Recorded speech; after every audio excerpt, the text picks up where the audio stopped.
2022 के दौरान पाकिस्तान में आज़ादी सहाफ़त की सूरत हाल इंतहाई ख़राब रही। आज़ादी इजहार को दबाव में रखने का सिलसिला जारी रहा।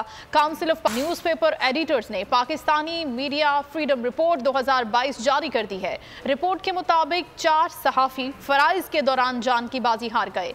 मारूफ एंकर सहाफ़ी अरशद शरीफ, अतहर मतीन और ज़ियाउर रहमान फारूकी का बहिमाना कत्ल किया गया।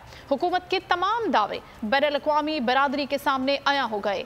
एक खातून सहाफ़ी सदफ नईम नाक़िज़ हिफाजत इक़दाम के बाइस हादसे में जाँ बहक हो गई। इत्तेहादी हुकूमत ने पिछली मीडिया कुश पॉलिसियों की वुसअत दी, इंतकामी कार्रवाइयाँ जारी रखीं। आज़ादी सहाफ़त और आज़ादी इजहार की आलमी दर्जाबंदी में पाकिस्तान 157वें नंबर पर रहा।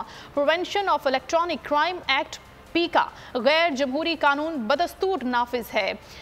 CPNE ने उम्मीद का इजहार किया है कि मौजूदा हुकूमत रियासत के अहम सुतून मीडिया की आज़ादी का एहतराम, मीडिया इदारों और सहाफ़ियों को हरासा नहीं करेगी।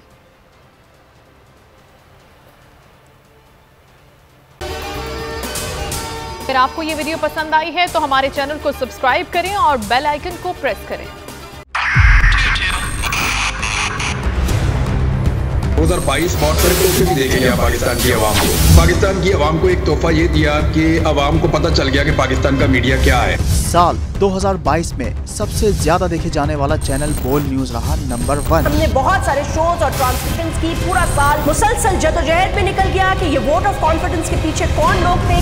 तोड़े रेटिंग के सभी रिकॉर्ड। सोशल मीडिया पर भी सबसे ज्यादा तेजी से 2.4 बिलियन व्यूज का संगे मील अबूर किया।